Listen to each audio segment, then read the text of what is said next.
I am here at my brother's house. He lives in Milton, Florida, which is up in the Panhandle. He's either a 9A or an 8B. We don't know exactly. And so we are going to do a tour of his yard.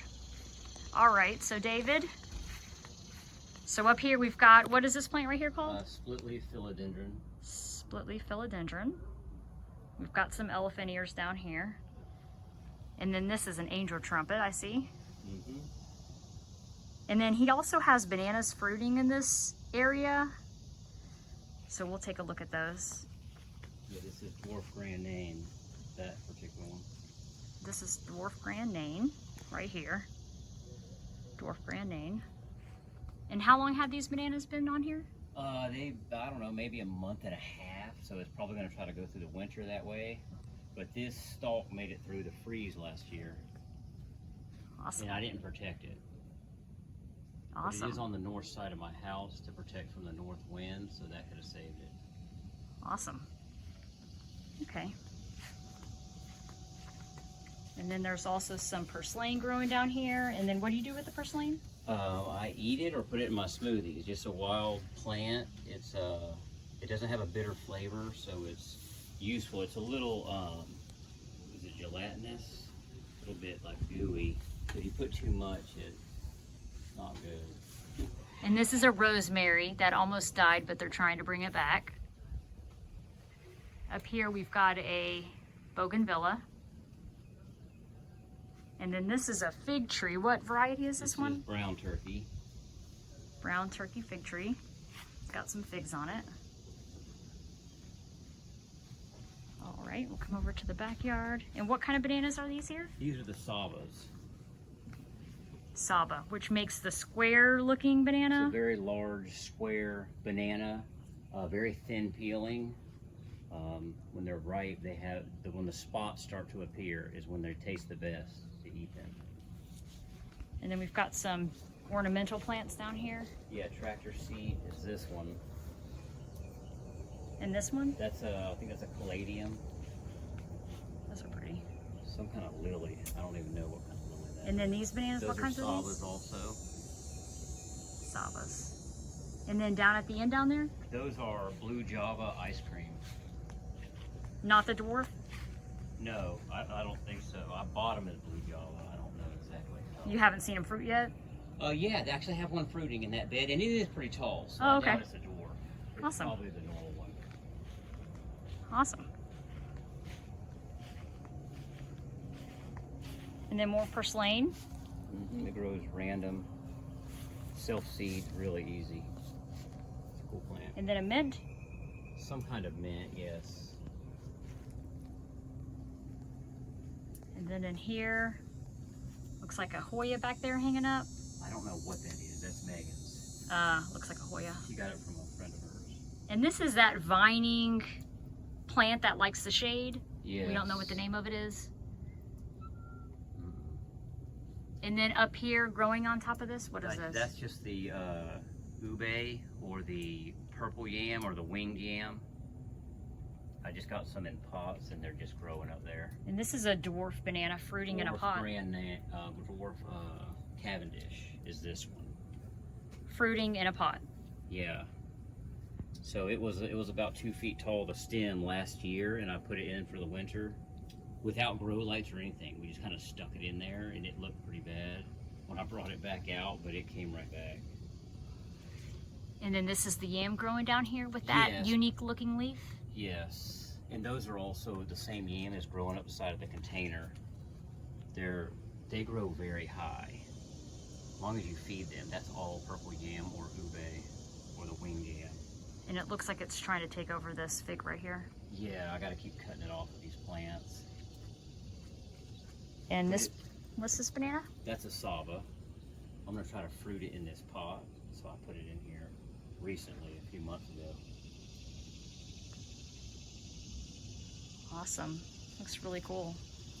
And then we've got a palm of some type. This is medjool date. We grew the seed ourselves. That's about 2.5 years old. It's super slow growing. Maybe I need to feed it better. You grew it from seed? Yeah, the seeds sprout very easy, and we eat dates all the time. So Awesome. And how long is it going to take for this to probably give you some dates, I you have think? no clue. If it gives me dates, I'll be happy and probably want another tree. It takes forever to grow though. And then more figs in pots, I see. Yes, yeah. So we kind of surrounded our seats here with plants that are not for sale, but we're getting growing and we want them in the sun. So that's kind of what this is. And then over here looks like, what is that? This is truly tiny? This is truly tiny, yeah.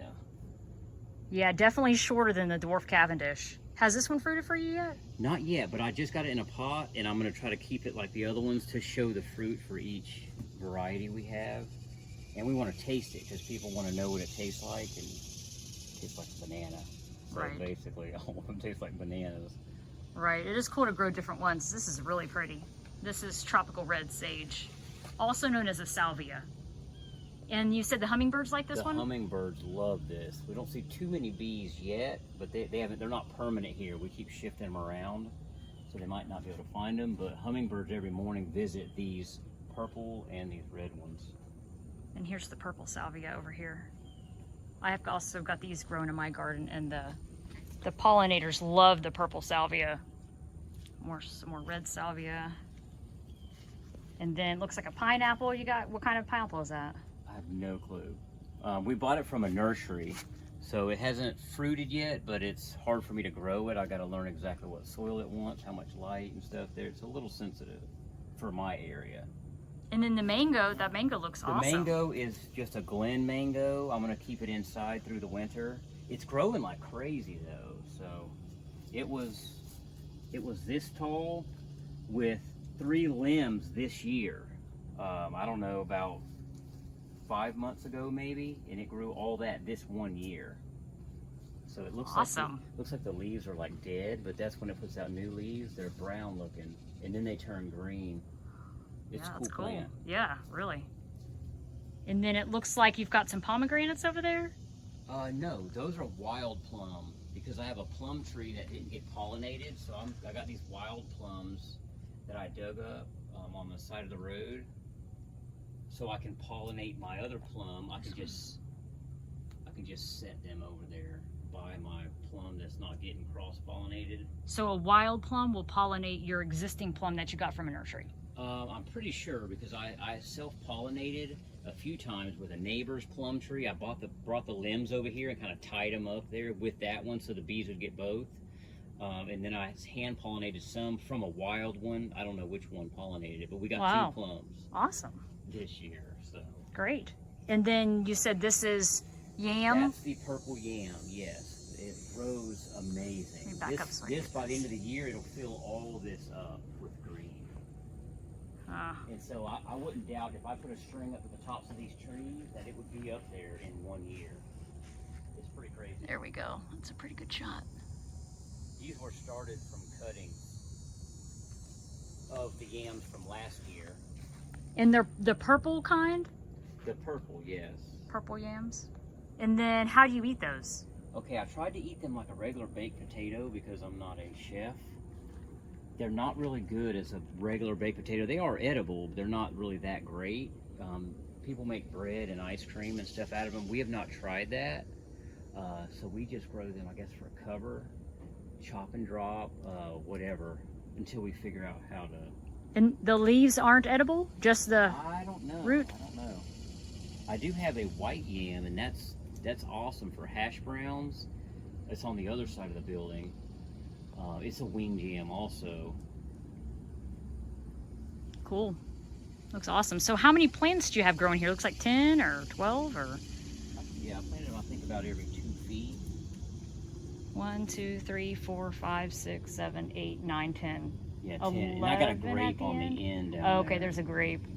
Yeah, this is Discoria alata is what species these yams are. So they're true yams. They're not sweet Yeah. potatoes. The leaves are beautiful.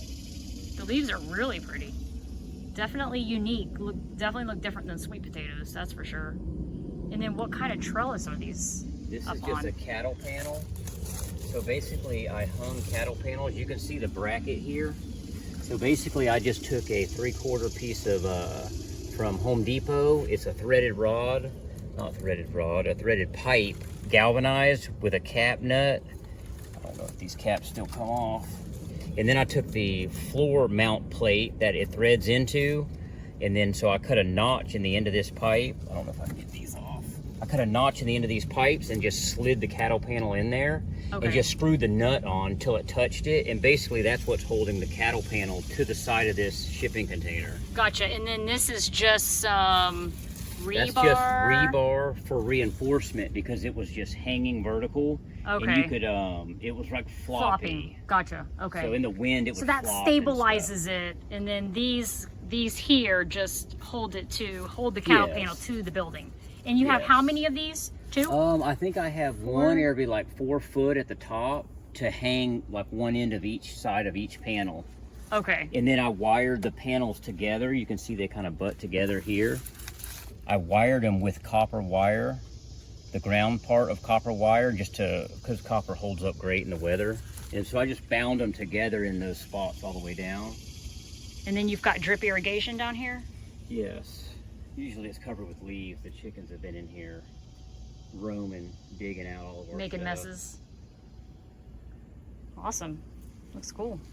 And then this bed over here, we've got basil in it, it looks like. Yeah, we get pretty high winds. Sometimes blows over our trees. And so this basil has been blown over. I use the yarn type baling twine or something of that sort to tie them up to stakes because they grow really tall. It's great for cooking. Smells amazing over here. Smells like an Italian kitchen. Yeah, as soon as you break them loose to throw them in the compost, you smell it. Let's go over here to these bananas in the pots.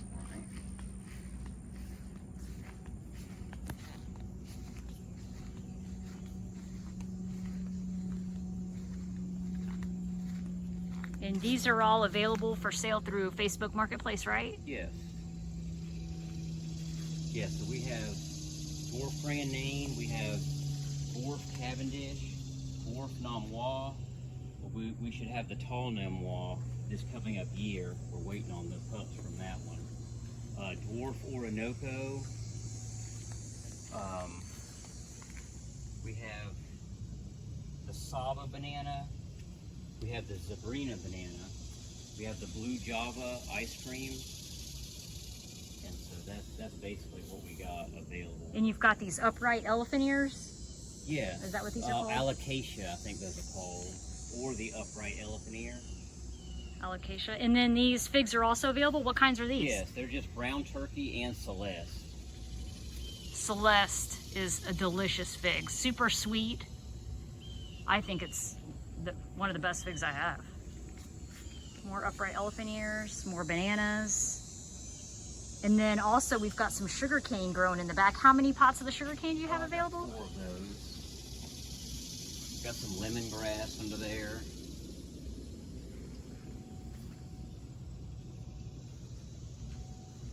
And then we've got some Zabrina. Yes, and truly tiny.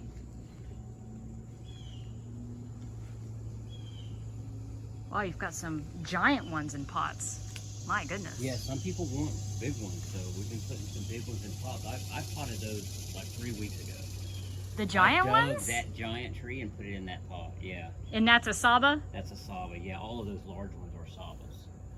And then we've got some shampoo ginger over here. Some more upright elephant ears.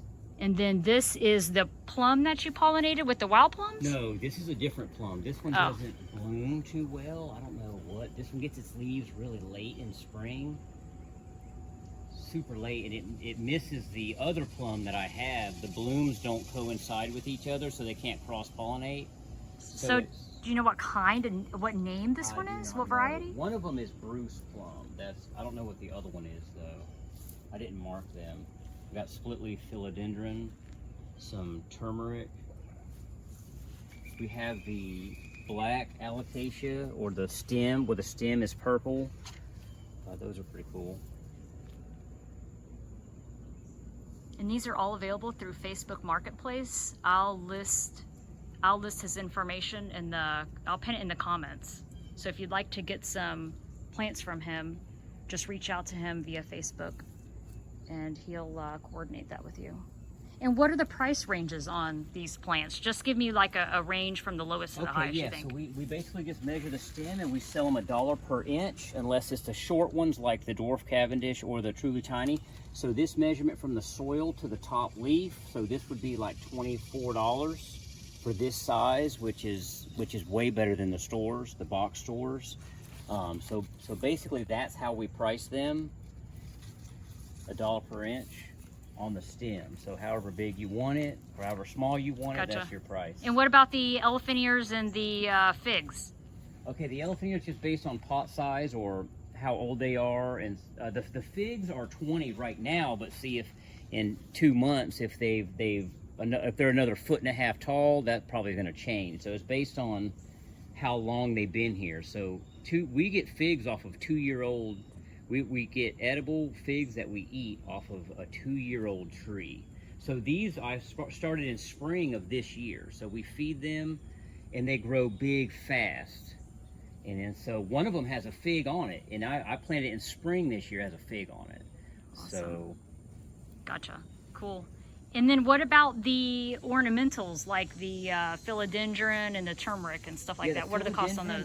These are I could do 40 a piece on these, which these are really slow growers, and I think they look really cool. And the turmeric? Yeah, turmeric, I could do like maybe 25 on that. And there's multiple roots in there. Yeah, and you can this see is not it's just one coming plant. out of the soil there. So we feed them, so there's no telling what size these roots are. So what are you feeding them with? We're feeding them with azomite or rock dust, and then we feed them with garden tone. We feed them with all organic stuff because of the health of the tree overall. We don't want to give it like an energy drink, which makes it grow really big and then it kind of stalls out and it's struggling just to survive. We don't want to alter the soil. We want to give it a natural growing environment. So that's basically what we use. We use bone meal from time to time. I use liquid fertilizer, the fish fertilizer, and More Bloom from the Alaska company. And you also said you use your own compost too, to plant them in. Yes, we're constantly making compost. I got a bed that I grow banana trees in that I make compost on the bottom on the soil constantly. I dig that soil out and I use it here with some sand and things in these pots. Awesome.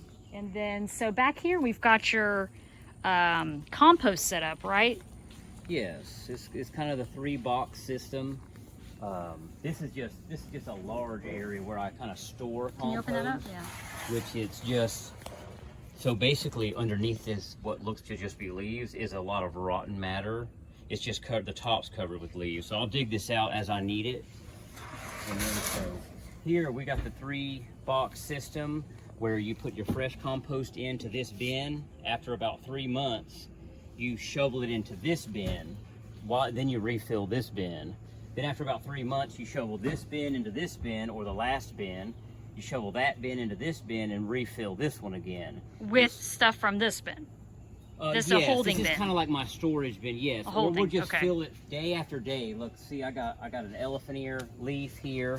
I got some coconut core pots that got wet and fell over. I got grass clippings. I got old basil stems. So this stuff just rots apart in here. And it keeps breaking down, and basically you're turning it each time you flip it to a different bin. And what does the finished result look like? I don't know if I have it in here. You use this as a working area when you're not using it? I was drying this. Yeah, I don't have any empty. That's empty. I haven't used it lately. But I can show you a bin over here on the other side. I can show you some of it. Okay, yeah, we'll look at that when we get over there. And then we've got zinnias here. Beautiful. Butterflies love those. These grow amazing here. They in the heat of the summer, they got a little tattered, but then they grow right back, and they're just. And this is yam growing up here? Yep, the yam, that's it looks a white like. Yam. It's just planted right here. It was in a pot, and so I just took it out of the pot and just left it there, and it just grew all crazy. And that looks like a loquat growing right here? Loquat. We dug that up from Grandma's yard, and so it's native to this area. Awesome. And it just started growing. Let's get out of the sun here. There we go. Get over here. Here we go. So this is where we get the stuff growing. I got this cattle panel that comes up here. We had Chinese noodle beans growing on it. Some of them are still alive. They make the 2-foot-long noodle bean, and that gave me some shade to put my new plants in pots in the shade so that the sun doesn't scorch them until they're ready to go out into the sunny areas. Awesome. And then, yeah, it looks like more of those beans are hanging still, because it looks like some are in pods still hanging. Yeah, we already harvested a bunch of pods, but the beans are, I don't know if these will probably still grow. We've got a very wet climate. So could you eat them dried? Yeah, you can dry them and eat them dried. They said it's similar to a cowpea, or it might be in the cowpea family, but it's Chinese noodle beans. You cut them up just like a green bean, but instead of picking one bean off the trellis, you pick one bean and it's like 16 to 24 inches All long. in the same pod. Yeah, so you pick 5 beans, you got like a whole pot of beans. And you just chop them up and you can cook them like green beans. Yes, exactly Okay. like green beans, yes. And this- we're gonna grow these again. They have a purple variety from Baker Creek Seed called Chinese noodle bean, and they have a green variety. So we're gonna get the purple variety also. We had the green one. And this is just your potting area here? Random stuff. This is the large elephant ear. It kind of grows wild here. I call it wild. I don't know if it's native to this area. Your wild, Another wild plum. wild plum, a smaller one we're trying to get going. Yeah, an angel wing begonia someone gave us, some caladiums. These just grow on their own. Purslane. The purslane does. And then these are broccoli we started? We had a few broccoli and cabbage. I think they've been getting rained out, and we ain't been messing with them. We've been taking care of other things. So what are these tags that you're using? Because they look pretty heavy duty. Yeah, I just cut them out of, it's just, they call it coil stock. If you're in construction, you might know what that is. So it's just, you get it, it's like for vinyl siding. So it's just called tough coil. It's at Home Depot and stuff. It's a metal roll of just aluminum coil. And then I just take these shears and I just cut this, cut them into strips and just cut a point on them.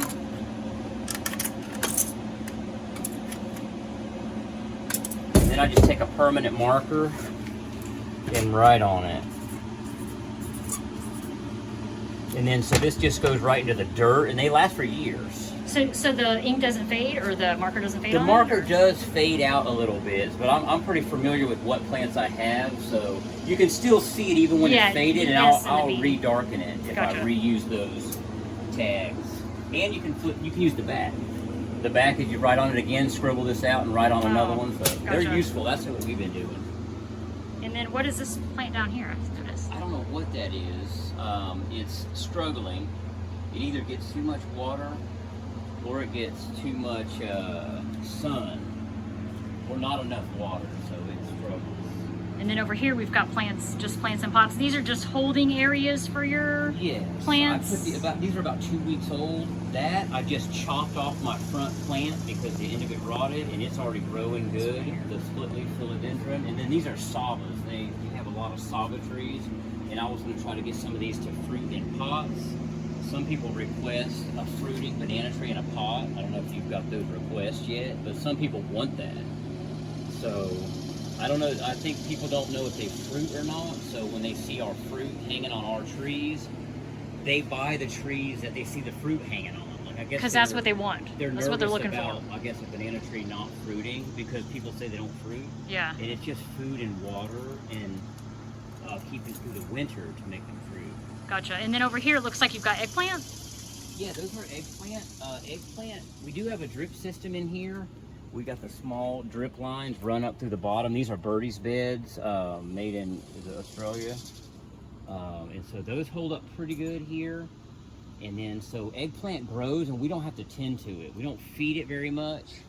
And we haven't been eating it, but the chickens will jump up here and eat these fruits off of here. So basically we're feeding our chickens without feeding our chickens. So the eggplant works out for us. Awesome. And then this looks like the other plum you were talking about. Yes, this plum grows amazing, and it looks like a star cluster in the sky when all these flowers are all over this tree. I don't know which. Is it one. growing in the?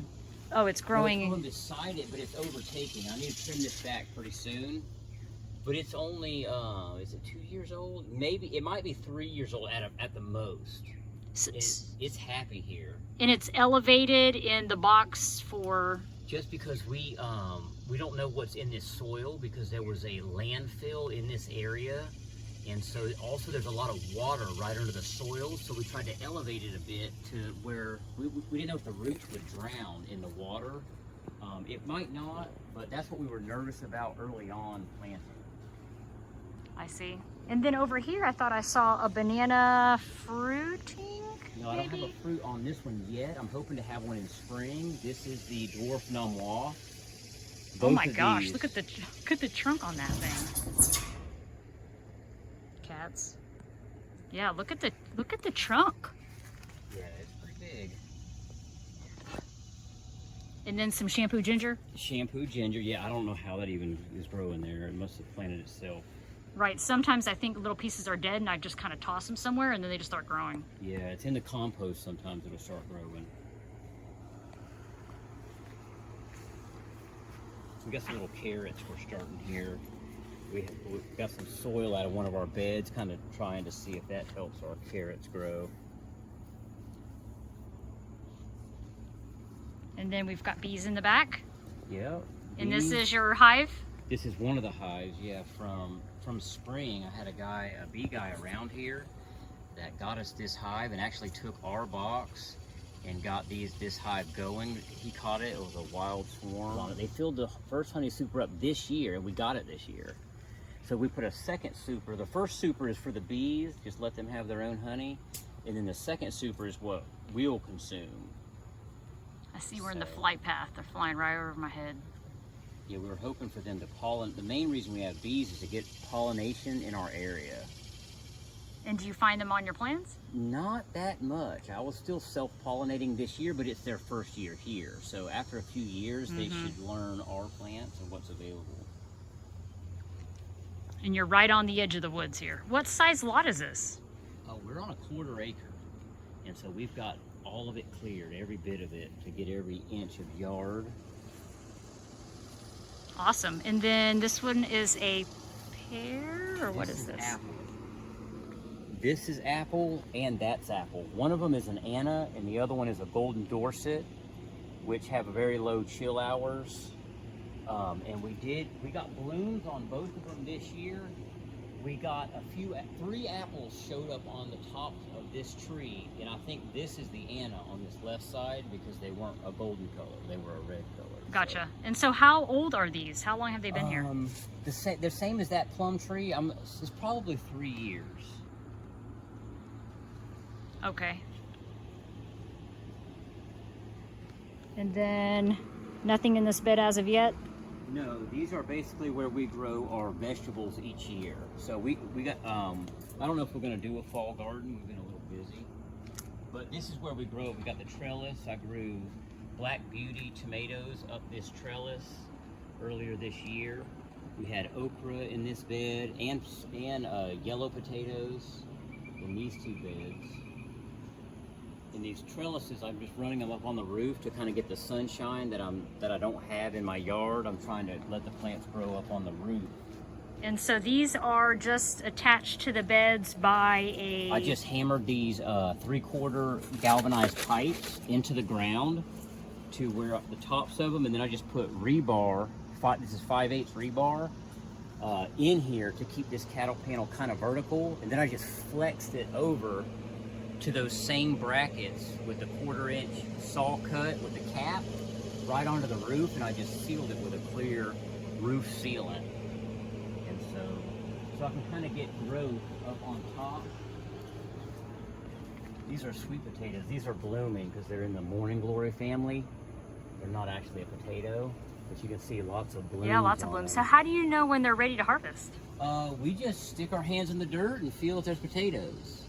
And so we let them grow from like March 15th is basically our growing season, and we grew all the way till like late August, and we picked them, and they were massive potatoes, like almost the size of a soccer ball, some of them. Wow. And so we only grew them like for like 3 months or 3.5 months, And then I just stuck my hands in the dirt and grabbed out the potatoes that were about the size to eat, and then I just left the vines. So maybe they'll give us some more potatoes before the end of the year. So what are they growing in? What kind of soil are you using? So we got a mixture of sand, peat, perlite. So, and so we got a little bit different soil in each bed. So we top them with leaves, so we're constantly getting compost in them. This is a lot of dark compost matter. You can kind of see the sand. We have to put sand in to drain, so the roots don't rot and things. You can kind of see the sand and bits and pieces of perlite that's left. We put biochar and potash from our fire pit, that kind of random stuff. But for carrots, we have more sand than this. It's kind of like compost and Right, sand you want mixture. it looser so they can form their roots and give you carrots. Is that Yeah, put a good concept? long tap root down. These are the sweet potatoes. And so I see everything, all these back beds are all lined with the Cattle panels. right, and that's so you can grow vertically and maximize your harvest on such a small amount of space. Yeah, yep, that's exactly. And so we had beans, we had purple, I think they're called blawhide or something. I don't know if I'm pronouncing it right. But purple ones from Baker Creek, we grew on this. They didn't do too great here. I think we got a little too much moisture. The Chinese noodle beans did way better. There's a hummingbird right there on that red salvia. They love that salvia. Awesome. And then looks like we've got some peppers here. Yeah, we got cayenne pepper, which those grow amazing here for some reason. And the there's the jalapeno pepper there. And those, I haven't tended to them. I fed them once when I planted them, and we have a drip system on them, and that's it. And that's what they do. We propped them up a few times because the wind breaks the limbs off. And basil, and looks like another eggplant there in the back. Basil and an eggplant, yep. We're trying to split them up a little bit so the bugs don't carry away our whole garden. So if you plant them too close together and you have fungus or bugs that eat them, then they'll affect your whole crop and you won't get anything versus spreading them out so they don't all affect them. Yeah, so we don't try to put them too close together. We got a few watermelons. These watermelons were like the sun cooked all the leaves. They look kind of tattered. That watermelon, I don't know if we'll eat that one, but that one has some markings on it. I don't know if the chickens tried to eat that. Sometimes the chickens will come eat these watermelons before you get them. Oh, that's wounded. Feels kind of hollow. It doesn't quite have a yellow bottom, but this is close. We might get to eat this one. There's one right there. So that's how you tell if they're ready? Yeah, they got like a hollow sound. It's still, we don't know 100% exactly because sometimes we pick them and they're not ripe, but the underbelly is supposed to be a yellow color. This one is possibly ripe, but it's still kind of whitish. So this one, I would give this another week or so, and then I'll check it again. And then over here, more basil? Yep, basil, we ain't been tying it up or tending to it. And looks like some watermelon vine over that's here. Probably the same watermelon growing over here. Looks like potatoes or something, right? No, that's definitely a watermelon vine.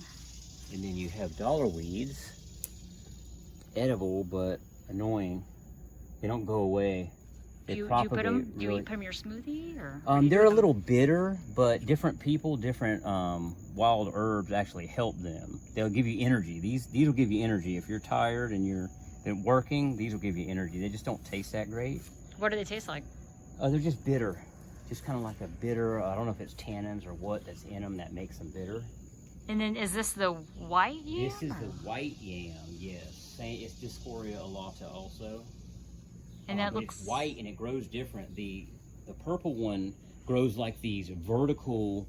They look like stalagmites or stalactites that are in caves. They grow vertical, several potato type plant under the soil.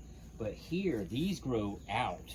They will clump out these giant potatoes with like little chunks all over them. They make huge roots. In 1 year, they'll make huge roots. I've gotten them, I don't know, maybe 25 pounds, maybe 30 pounds in 1 year. Each one root. run root. Wow. Yeah, so Is this some sort of a grape vine? This here? is grape. I think that this is muscadine. When they turn gold, they're ripe. They have seeds in them. We already picked a bunch of grapes off of here. I didn't know there was any left. Here's one. So is that one ready to eat? Yeah, you want it? Yeah.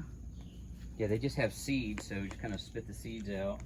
Mm. The chickens Sweet. eat the seeds. If you spit them out near the chickens, they'll eat the seeds, so nothing goes to waste.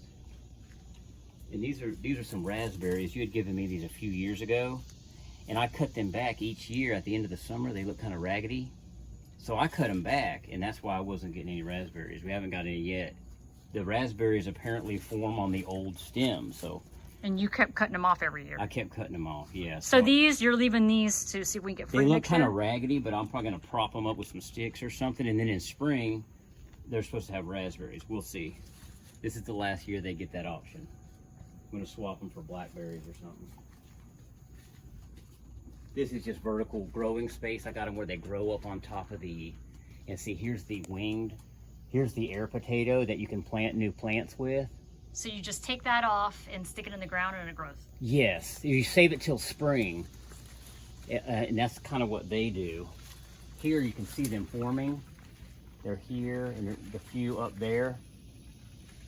There's several of them up there. So I purchased these on eBay from individuals that sold the potatoes.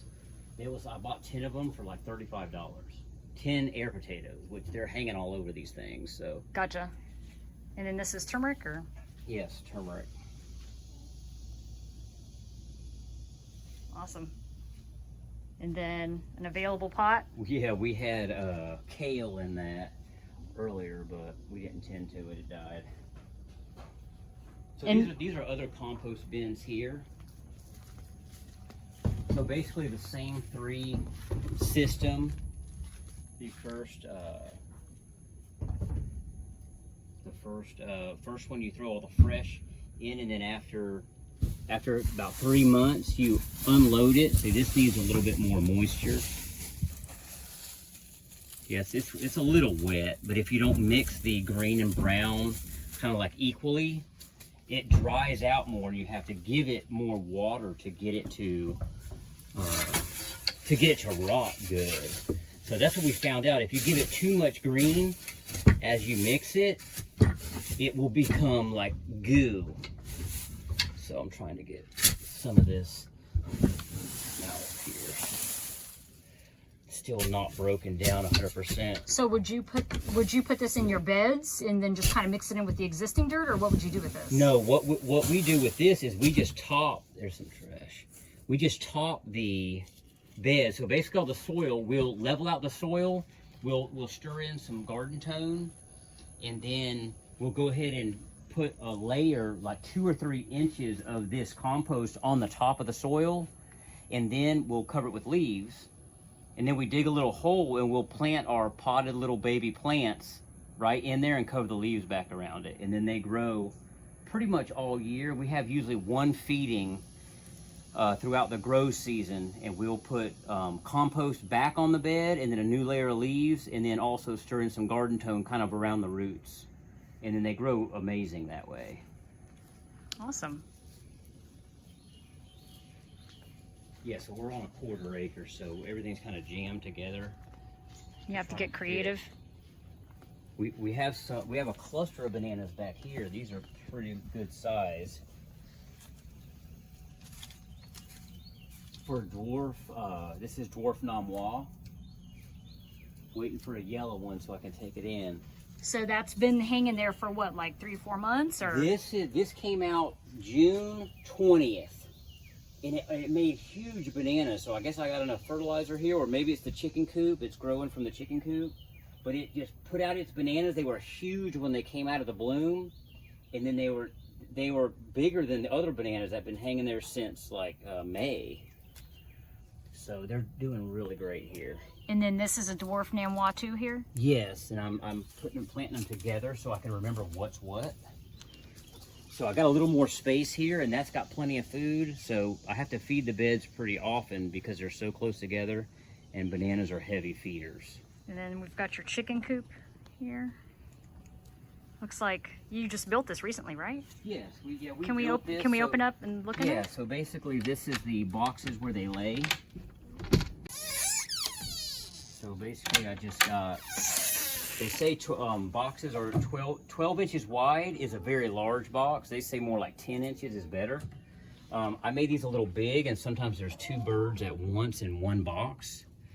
And so basically we just keep wood shavings in here. And then I have, also we put on the bottom, we just use cardboard. So basically I cut these cardboard pieces out of a box from work, and it creates a softer bed, so when they lay an egg, like if they dig all this out and they lay an egg, it doesn't break, it lands on the cardboard. So that has worked pretty good for us, and you can swap it out when it gets old. So. And do they all prefer to lay in the same box sometimes? No, they lay or? in all the boxes, but sometimes you will find like 5 or 6 eggs in one box and then just a few random ones in other areas. So basically I just cut out the walls and put hinges on it. So this is just quick access. You don't have to deal with the birds. You can just get the eggs and go back in and have breakfast.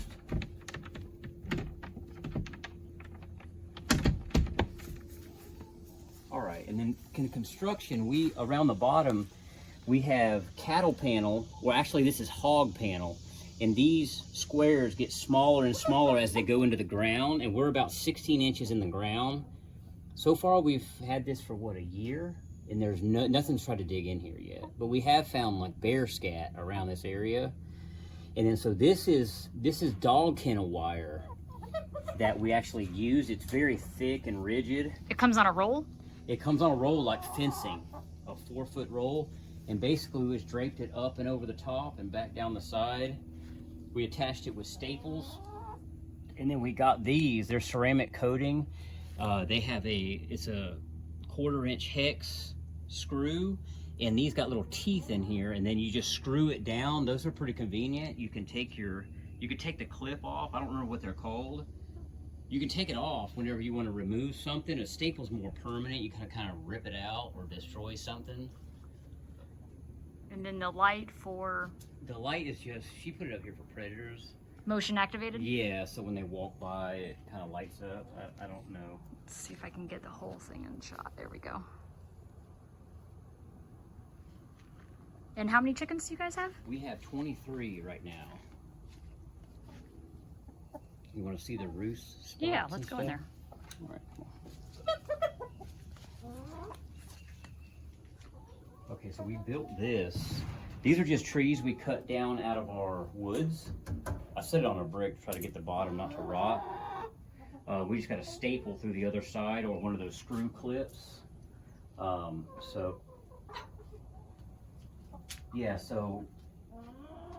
Anyway, so that's their roost. So they like these high spots here, so they can kind of hop up there, fly up there. There's a bunch of feathers in here. Yeah, Jaden said they were molting. Wow, okay. And then so in here, we also put roosts. We just connected these. These are just sticks out of the woods. They said use between, now we don't know, we're going off what someone else said on YouTube. Use 1 3/4 or like 1.5 inches, like down to 1 1/4 is easier for their feet to grasp or something like that. So that's about the size we tried to get. We connected them here. We got some boards for them to climb up if they can't fly. Sometimes when they're new to roosting, they don't know how to fly up there. We got kind of a rack here for them to jump up to be able to get into these boxes conveniently, and they do use all the boxes. So I got this rack kind of big where they can jump to this rack to be able to get in here and use these. And they were up there pooping on top, so we put like a piece of angled plywood there. Made a ladder out of just wood from the... And then ventilation? Yeah, ventilation. I think we need to do some more ventilation probably in this back wall. I might just make a giant window here and just put hardware cloth over it. And then we have a feeder box. This is good for when you go out of town. Basically, this is just a lid that removes, and you can fill this full of feed. And then these tubes, this is thin wall, 4-inch. And I drilled holes, or I cut them out with a jigsaw where these pipes just go in through the bottom of this box. So you fill this full of feed, and it fills all these tubes up, and as they eat it, more falls down, and feed them for like a week and a half. And you're not here, you know, so that's pretty convenient if you're going to be out of town. And so they just come through the wall with a little 45 on them there, and it keeps refilling as they peck out the food. We've been fermenting the food, so we're not using it right now. So anyway, that's been convenient. We just don't always use it. Yeah, the rest of this is, she put that for some shade in another area. There's so many birds, so they can get up on there and not be in each other's space. Right, and then you can go underneath it for shade, or if it's raining or something. Yes.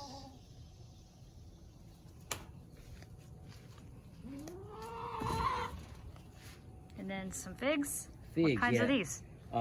This is brown turkey. They get rust every year, pretty much every year. They'll get this rust. It just starts showing up as a little black spot, and then so it'll get worse and worse till all the leaves start falling off. So I'm not tending to them, but if you break off these leaves, it won't, because it transfers by rain splashing it onto another leaf. It transfers through the whole plant. If you get rid of this leaf as soon as you see it, it'll save your plant longer. But they're done fruiting. Well, I'll say that. They look like they're trying to fruit again. So I was just leaving them be. All the leaves will fall off. They'll have new ones next year. And so I was just letting it be. This is a Celeste. So it does the same thing. It's just rust. Seems pretty normal for the leaves to do that. How long have these been here? These are 3-year-old trees. In the same spot, in the same boxes? Spot, growing for 3 years, yes. And now they have access to the chicken yard. So they're probably going to get a lot bigger quicker now. And that'll provide some shade too for the coop. Yes, yeah, because that sun kind of shines through here pretty good. More purslane? Yeah, it just grows random. We don't plant it. And there's This is a Arbequina olive. We got one olive last year. But there were lots of blooms, but the blooms are so tiny. I guess you need tiny pollinators, maybe flies or something, to pollinate them. I need to kind of tie it up more vertical. It's kind of growing toward the sun. And how long has that been there? About the same as the fig. It's probably 3 years we've had that there. It might be 4 on the olive. And then we've got the banana area over here. Yeah, that's like my banana patch. Got a few different varieties in here. And so we've harvested 2 racks this year of bananas. So you can, this is the blue Java. So the blue Java, which is an ice cream banana, it gets pretty tall. That one, you can see a fruit hanging on it. It was tall, but it's leaning so bad it don't look tall anymore. That one was the tallest one out here. So we got blue Java, we got Saba. This is actually a Saba bloom. I don't know why this tiny little plant tried to bloom, but it gave us 2 Saba bananas. So if I keep it through winter, we might get those. Yeah, it looks like it was cut off at some point. Yeah, so I guess it maintains its age. If you chop them back, it still maintains its age because they fruit, I guess, when they're so old. So I don't know. And I think we missed this mulberry over here. Yeah, it looks kind of tattered, but this gave us a bunch of mulberries this year. They were all growing up the stems. Oh, it's trying to fruit again. You can kind of see some small little hairy berries right there. Yep. And so it does the same rust thing, so I just let it be. It'll lose these leaves in winter and put all brand new leaves out next year. And how long has this been here? This is probably 4 years old. I just keep cutting it back because it puts really long limbs on it. And then it looks like a citrus over here? Yes, that's a Hamlin orange. It's got a little damage in the cold weather. And I don't know if the spot I have it in is a good spot, but it's getting there, making its oranges. Kind of seems kind of slow. How long has this been here? 3 years. I think the same time the apple's about 3 years. And do you fertilize it with anything? Yes, but if you can see these roots, these are tree roots. These trees are greedy. So whatever you put on this plant, these tree roots are just like, looks like snakes swimming through the water or something to get all the fertilizer. So it might be struggling for it. Even because though the other roots are taking it does it in all these beds. So these trees, it's like, I like the kind of shade and breaks up the sun a little bit, but they're greedy. They go get that fertilizer wherever you put it. And then over here it looks like another fig. Yes, that's a brown turkey fig. Kind of planted it in kind of like hiding in this corner. This is about 3-year-old fig. Also, we got a bunch off of it this year. And does this one have the roots in there too? I think so. Not as bad, but I think so. And so you can propagate these too, like this. This one's kind of from the stem, but sometimes these, they come out of the ground and they got their own roots, and you can clip them under the ground. They already have roots, and then that'll just start growing that whole tree. So I plant them that way, or you just cut these limbs off and stick them in the dirt in spring, keep them out of the sun, and they'll start growing on their own within a month or two. And I see, it looks like the same yam leaf growing over there on that tree. Yes, I threw a few yams in here to kind of see how high it would go, and it's pretty high in that tree. I see it way up there. I see it way up there too. So I think I'm going to just do that just for more cool stuff growing in the trees. Use the trees for like a trellis. Might as well. I'm feeding them.